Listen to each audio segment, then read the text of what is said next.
now. Okay, so thanks everybody for coming on. This is actually our 11th presentation, but I think it's actually our 13th week now of doing all of these Monday night calls, and the feedback I've been getting is really, really good. So thank you very much for everybody who does attend and gets involved. It's really useful. Thank you for everybody who is watching and giving feedback and letting me know the kind of stuff that you want to be covering. It's great that we've got this far. I never knew what to expect when we started this, so it's brilliant that everybody is, I guess I'm going to use the words, enjoying it as much as you are, even though that seems quite a strange thing to be saying when we're just about to cover a topic of managing depression. But here we go. So a nice, simple introduction. What is it? Okay. So depression, also known as a major depressive disorder, is a mood disorder that makes you feel constant sadness or lack of interest in life. So focus on that. It's a constant sadness. Sadness is an emotion. So it's feeling an emotion on a constant basis. And what it does is it affects the way that you think and feel, and therefore how you interact in life. And what actually happens is it makes us be uninterested in life, almost disconnected from life in some way.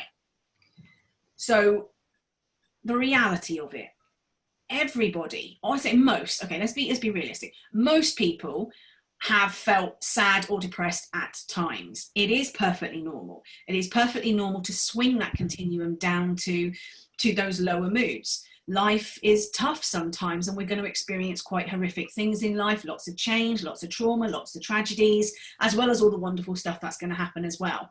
So what happens is that intense sadness brings with it all of these other feelings, like feeling helpless and hopeless and worthless and all that horrible stuff that it makes us feel. And it can last many days. It can last many months. For some people, it can last many years. And ultimately what it does, because it changes the way that you interact with everything, and it changes things psychologically for you, and it changes things emotionally and behaviorally, it then stops you from living your life to your full. Your quality of life changes quite dramatically. And that quality of life change then brings with it more sadness. So that's when you can start living in the cycle of depression.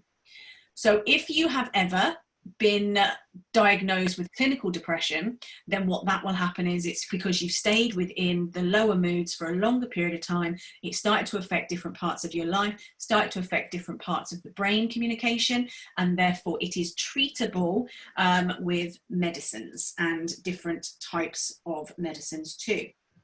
You know, the big question, is it curable? There is no cure for depression, okay? No cure. I wish there was, but sadly there isn't. Your symptoms may go away over time, but the condition never will. But with good care and good treatment, you can reach remission. So if you've experienced depression, you can go through recovery, you can go in remission, and you can live a really, really long and healthy life, but you need to learn to manage it. That is as simple as it is. I wish it was different to that. I wish I could say to you that it was going to be nicer than that, and I wish I could say to you, yeah, pop on this course that I'm going to do and I can free you of it, but I've never been able to free myself of it. I can't free anybody else of it, but you can. I promise you, you 100% can manage it for the best. So let's have a look at what it really looks like. Okay, so it's a very challenging experience.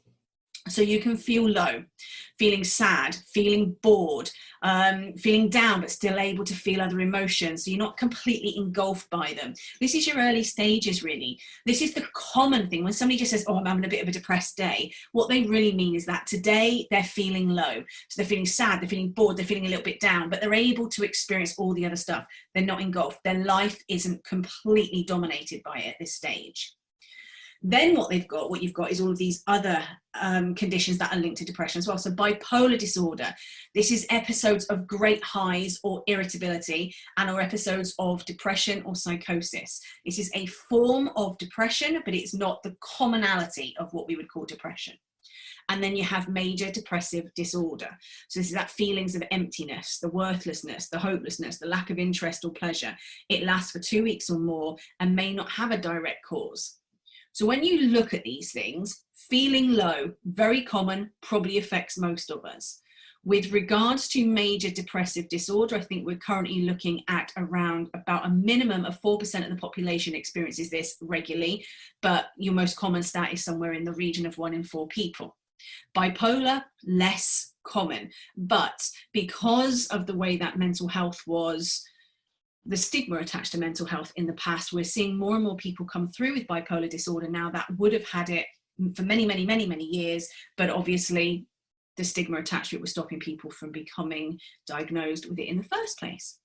So what you've got though is where all of these overlap, because all of these different levels of feeling low or some form of depression, they overlap, and it's in these overlapping areas that we really need to pay attention, because this is when we're moving into something or out of something, and that's when we're either managing it well or we need to learn to manage it. So in between feeling low and bipolar, you've got that feelings of sadness, could be very, very teary, and can be in a response to upsetting or painful circumstances. So in that section there, you're looking at something that could have been triggered by a life event that you're currently experiencing. Between bipolar and major depression, what you're looking at is these symptoms start to last much longer. They're there for a longer period of time, and they have a significant impact on the person's life. And then the link between depressive disorder and that feeling low mood, again, feelings of sadness, maybe tearful, and again, can be a response of upsetting or painful circumstances. So whereas not all depression is necessarily a response to things that are happening in your life, sadness can be, and low mood can be. And it's if it spirals that it can go into those worst case scenarios. And sometimes you might not know what's making you sad. Sometimes it can be a hormonal imbalance. It can be a chemical imbalance. Sometimes it could just be hereditary and you might not understand it. So there is a mix between those that are caused by life events and some of those that are caused by biological events that you have zero control over or don't know that you have them until it actually happens. So to give you a bit more information. Causes of depression, biological. So a balance of chemicals in the body or patterns of cells communication. So it's the way that your neurotransmitters communicate to each other or don't communicate to each other can actually link to those moments of or periods of depression. And as I said, the chemical imbalance as well. Then you've got your lifestyle. Poor diet, yay. Substance use or abuse, lack of exercise, irregular sleep patterns. So the stuff that we have 100% control over. Then you've got the environmental triggers, really, your exposure to traumatic events, being in unsafe communities or socioeconomic status. And then you've got it in your genes, the traits we inherit from our family and our families.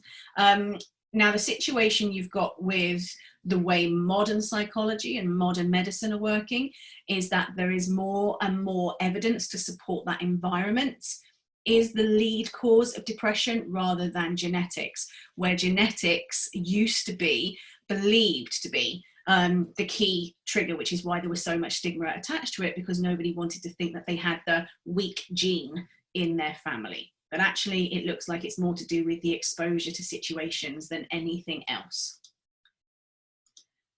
Now, the reason it matters to those of us who have gone through surgery is because what the stats look like for those of us who have gone through surgery. So post-surgery, you're going to experience a range of conflicting emotions. That's just what's going to happen. There's nobody who glides through surgery. Any surgery, nobody glides through surgery.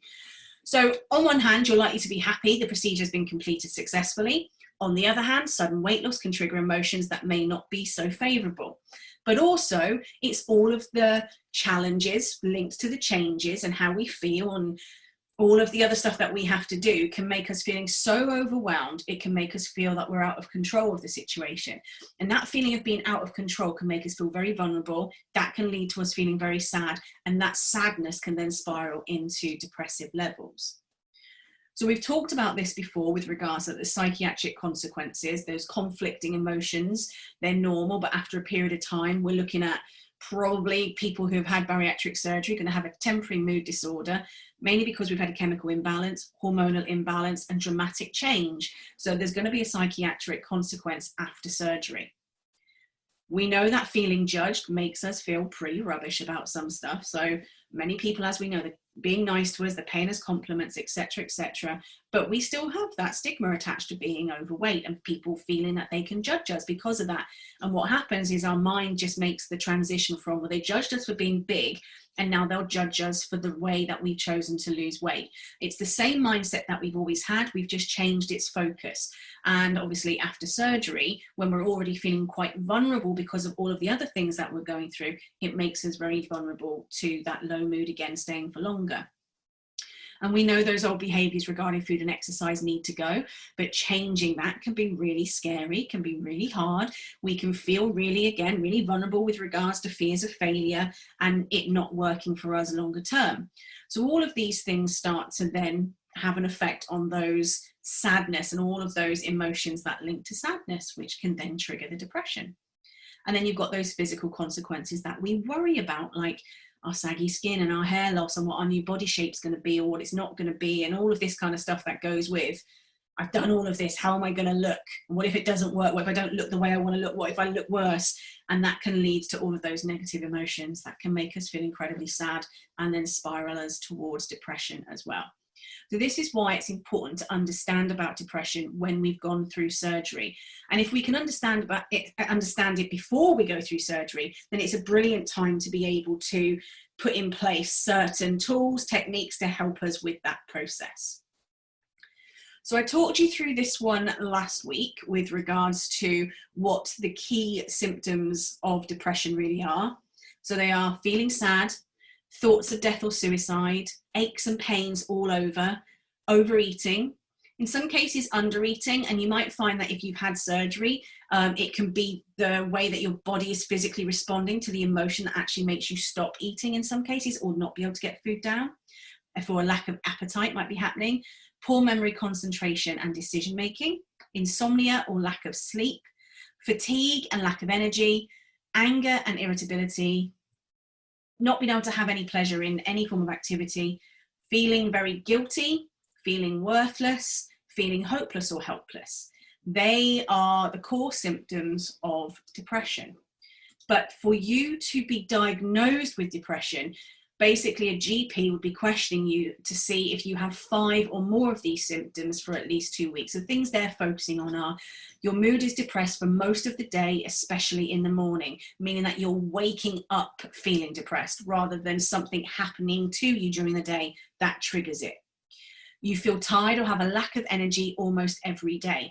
Now, bear in mind, this is quite difficult to identify post-surgery. We've just been having the conversation there with regards to B12s. And sometimes we can look at it and go, actually, I'm exhausted because I'm not getting my food intake in. I'm not getting my hydration in. You know, I'm not getting all my meds in and all my vitamins in. And then it could just simply be that you're feeling a little bit low at the moment as well. So it's definitely worth keeping that in mind. If you're feeling worthless or guilty, guilty is a big symptom almost every day.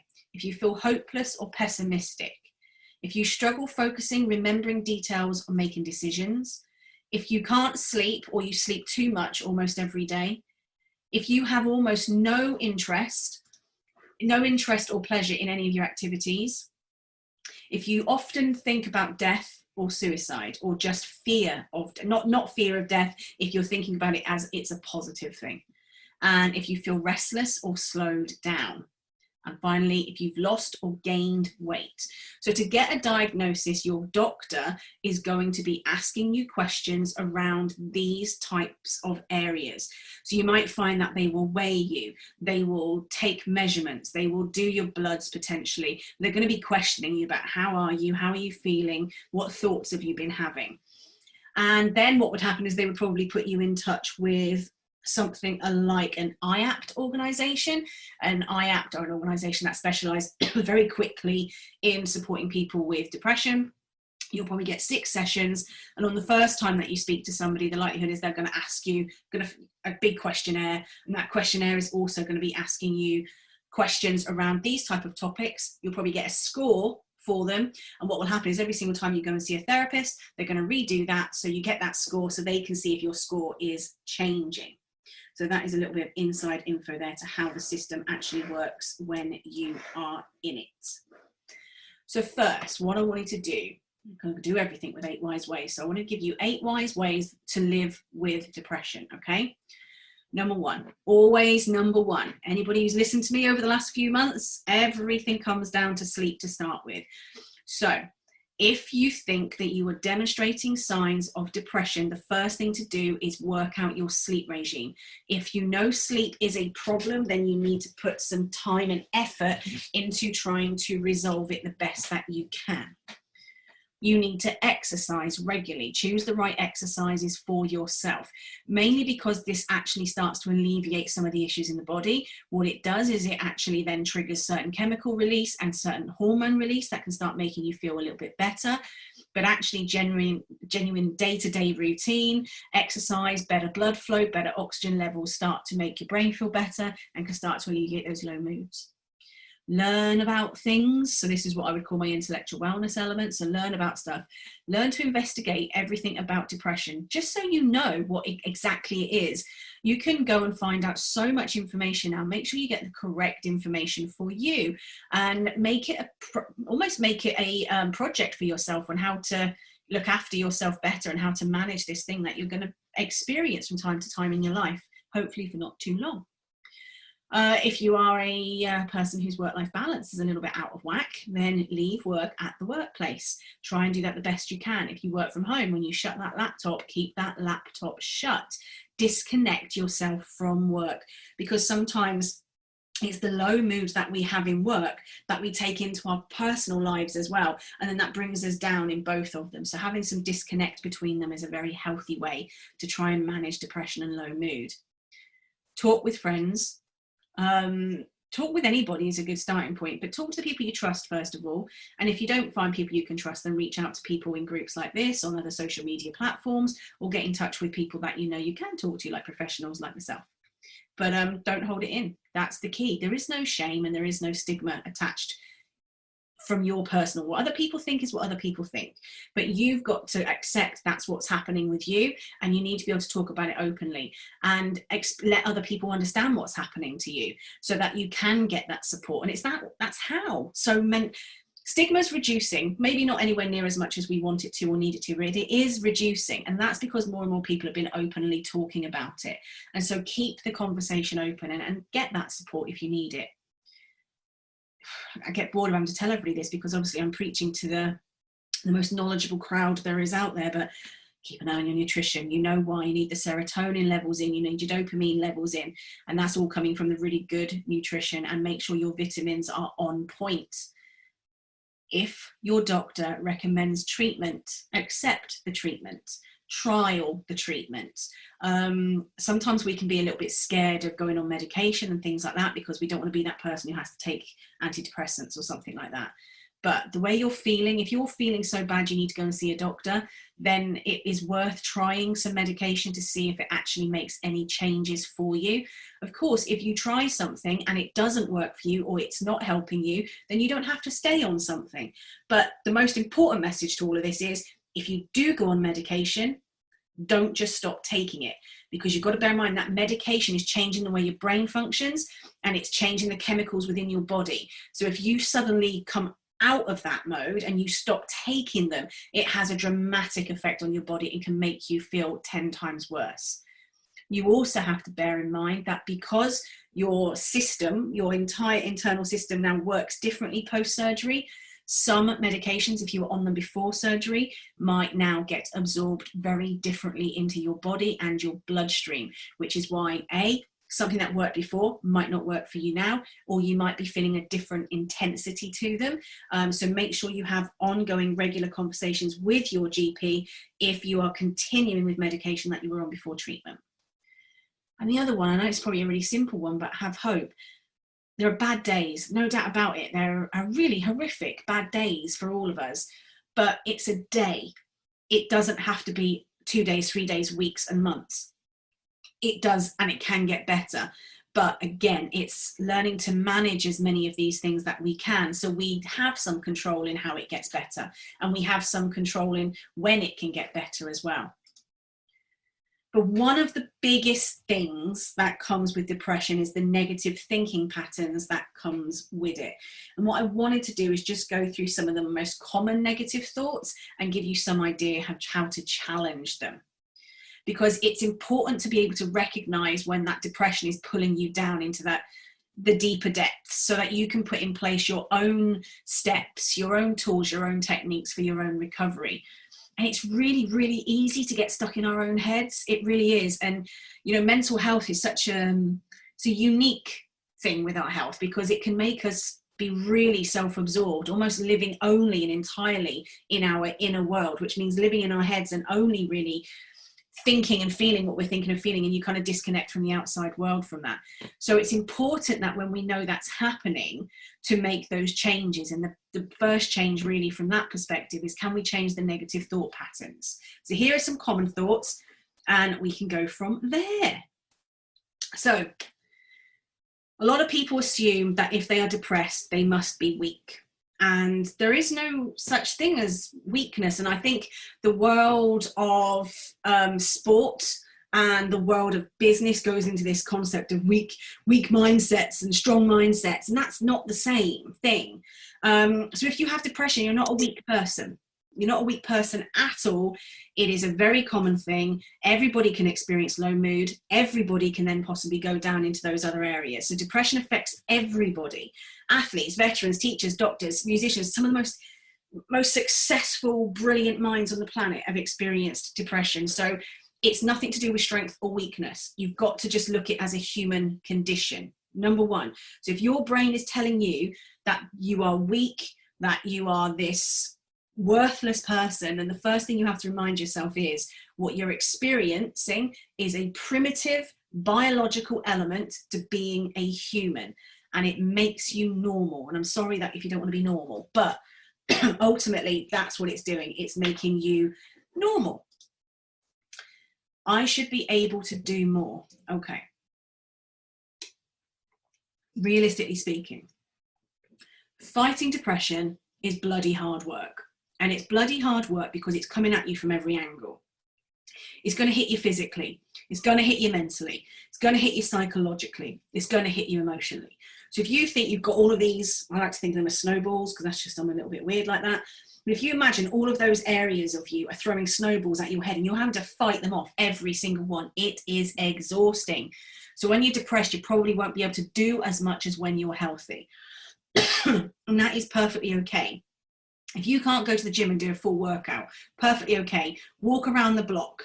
Walking around the block can feel like you've been in the gym for an hour. So don't give yourself hardship. Don't beat yourself up for not being as physically or as mentally on it as you normally would be, because your body is fighting off something. It's using all of your energy to fight off another area of your body. So you've got to be really compassionate with yourself. Set yourself small tasks that can be done in small stepping stones that don't necessarily take up a lot of energy, but all of those small stepping stones build up into something really positive for you. Okay. This is a big one for me when I have a lot of people say to me, oh, I just got depression. It's no big deal talking about it. Well, if you had any other major health condition, you'd probably talk about it. If you lost your leg, you'd probably talk about it. If you were diagnosed with something horrific like cancer, you'd probably talk about it. This is your health. You can talk about it. You should talk about it. If something is causing you extreme emotion, if it's causing you extreme mental negative thinking processes, then you should definitely talk about it. And by talking out, when you say it out loud and you get other people's perspectives, it helps give you a different perspective on it. And that's what helps contribute to beating the depression as well. So talking about it gets it out of your head.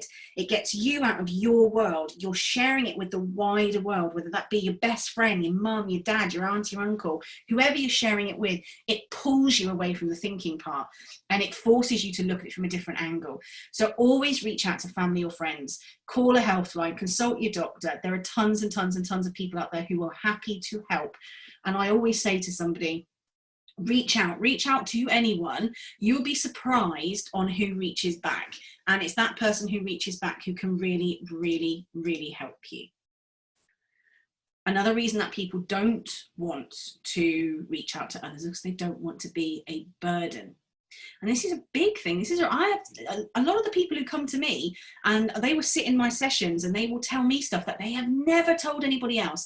They have amazing family support systems, amazing friendship support systems, amazing partners, but they won't tell them about this because they don't want to be a burden. They don't want somebody to feel that they have to constantly look after them, pick up after them, make them feel better. But that's not really where it's at.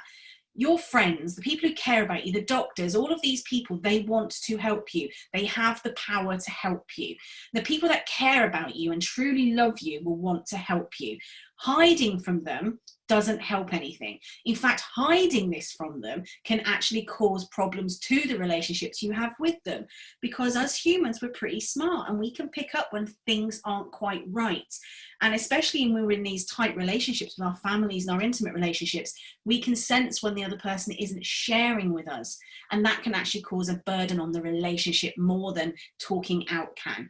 So share the load, reach out to build support to help you through this. When you're feeling better, you can repay the favors by listening to someone else when they need them to. But in that moment of you needing help and that moment of crisis, reach out to them. Please do not sit there thinking, I have to suffer in silence because I do not want this to burden other people.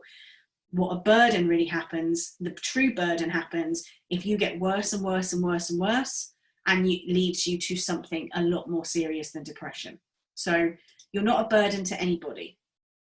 And I figure this out early in my life. Now, this is obviously worst case scenario. I had this very, very scenario today with a client. So I had a client contact me. It was the first time they'd ever contacted me.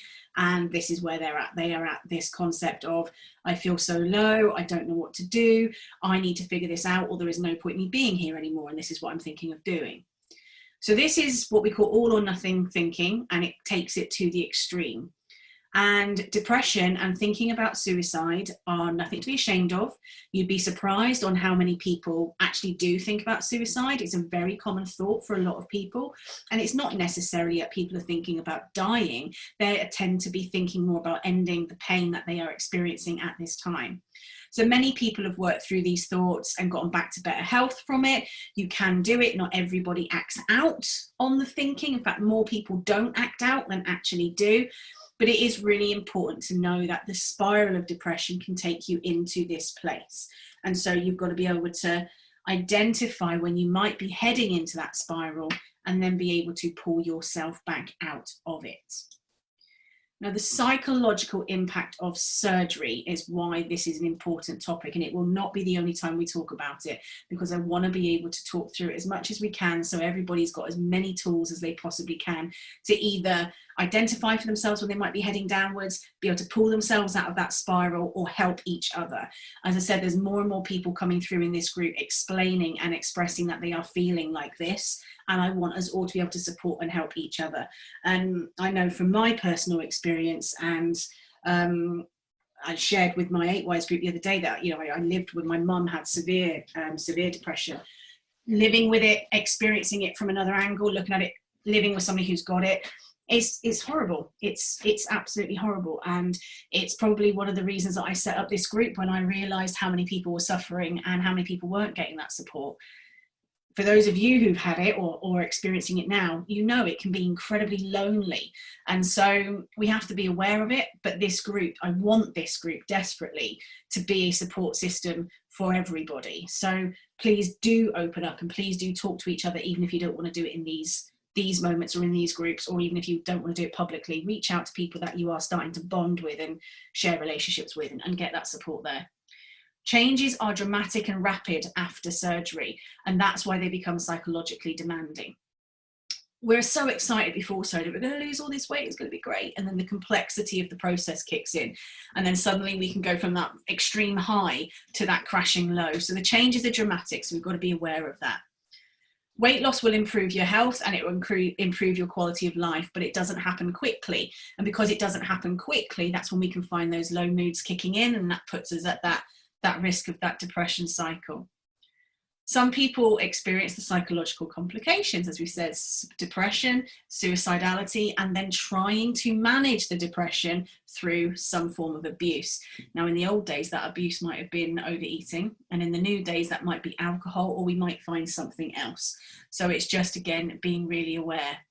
Within the 1 to 6 months post-surgery, it's likely that we're going to experience some of these elements, because that's when we go through such dramatic change from a psychological perspective, a physical perspective, but also that's when our hormone changes and our chemical changes are at their highest as well, which means our neurotransmitters in our brains are affected the most within the first 1 to 6 months, which means that the prefrontal cortex part of our brain isn't as effective as it will be post 6 months.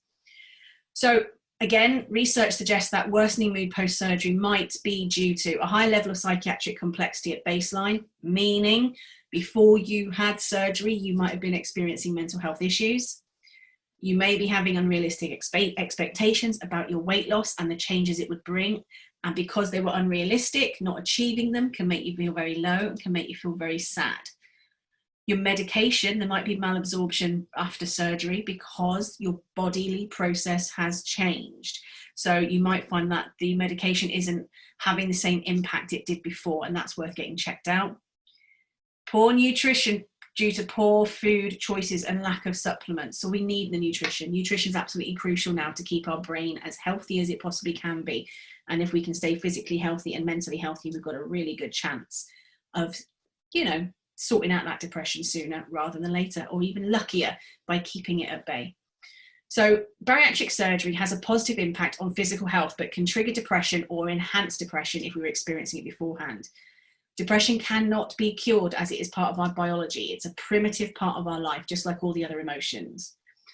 Managing depression is the key to a healthy, happy life. Implement strategies to manage your mental health as well as your physical health. Remember, not every day is going to be good, and that is perfectly normal. You're working towards a new life. What we're working towards is, if today was bad, we do something tomorrow to make it a slightly better day. So the balance overall in a healthy life is that you have more good days than you do the bad days. I would always say seek therapy if you feel you are experiencing any form of mental health issues, specifically burnout, because it can be incredibly emotionally and physically exhausting after surgery, depression and any food disorders or anything else as well. Now, with regards to this and depression, you won't be surprised to know that from an 8-wise perspective, it affects all 8 elements because it's all encompassing. And so because it's all encompassing, it's really important that you do what you can to manage it and pull yourself out of it the best you can, or get help from someone who can help you do that as well. All that bump is out there. You know all about that. That's all you need to know about that. And that is where we're at. That is the end. This is not going to be, as I said, the last one we talk about depression. I want to be able to share with you all as many tools as I possibly can. It took me probably, I'd say, 9 to 12 months for me to end up managing my depression to the extent where I was off medication. I wasn't having to see a therapist as often as I was, and my quality of life improved dramatically. And that was just due to the process that I was going through at that time, and I was choosing to go through, and some of what my triggers and my causes were. For other people, it can take a couple of weeks. For some people, they can turn it around a lot quicker. So it's different for everybody. Don't judge yourselves or compare yourselves to anybody else. There'll be lots of people who've had depression before giving you lots of advice and guidance and trying to tell you because they're coming from a good place. But ultimately, it is your journey, it is your body, it is your mind reacting to certain things. It's about creating the tool belt that works for you and helps you to manage your depression and the way that your depression manifests itself into your life. So there are some basics with regards to depression, and we will be covering a lot more in future sessions, but that's just a little bit to get you started with. Thank you very much.